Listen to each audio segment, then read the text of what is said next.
The Batman recently came out in theaters and everyone's loving it so far. It's gotten great reviews and it's no doubt that we're gonna see a sequel in the coming years. Hopefully sooner rather than later. Director Matt Reeves has given us insight into what he wants from the sequel. And one of the things he mentioned is that he would love to see a grounded version of Mr. Freeze. Now Mr. Freeze obviously lands more on the fantastical side. So how is it possible to have a grounded, realistic version of it? Well, let's take a look. I think I have an idea for how I think I can make Mr. Freeze grounded. Now this isn't based off anything, no prior rumors or anything from the comics. This is just me coming up with my own ideas, and who knows, maybe some of it might come true or none of it might come true. The first idea is of a man who is terrorizing Gotham City in the winter. Let me explain. A grounded version of Mr. Freeze could be that instead of having magical powers, he's able to use winter to his advantage to cause chaos. Not only would this make him clever, but also resourceful, and just like any other citizen that's capable of doing this. With all the snow that is covering Gotham, he can cause shutdown of the electrical grid, thus stranding people from basic needs like Wi-Fi, power, and in some cases, heat. With power gone for days in the cold, this can start causing chaos in the streets. Not to mention that with no power, how will produce stay fresh? Can this lead to a panic amongst citizens to start stockpiling on food and getting uncivilized? Maybe. It's an interesting thought that Mr. Freeze doesn't necessarily have to provoke Batman directly. Instead, he can use the people in the lower class and turn them against the Batman and make them go savage. And it doesn't have to be electricity.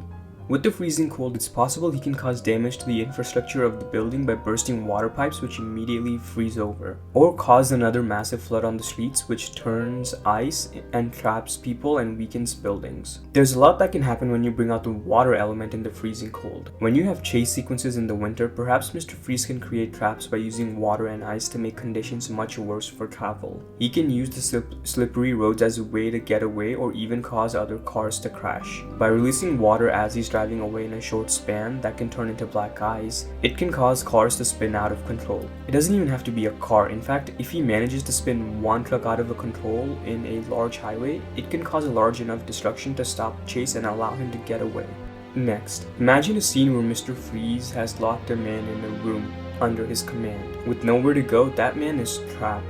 Suddenly, Mr. Freeze cuts the heating from the room and the temperature starts to drop. Next, he opens the window and lets the snow and the cold air in. Then, the sprinklers turn on, water everywhere, turning into ice. The man is shivering and his body temperature is dropping. His way of killing would be to naturally freeze people to death. And with that, there would be no DNAs, no weapons to trace back to him. And a more extreme version could be that he kidnaps people at night and puts them on a cross and leaves them overnight in the open, freezing cold, where no one discovers the body till the next morning, when it's frozen, blue, with ice formed all over. It'll be a sight to see. Now, why would he be called Mr. Freeze? Maybe Mr. Freeze only comes out at nights when it's snowing, which is why he's called that. He doesn't necessarily need an explanation for his name. He can decide to call him that at any time he wants.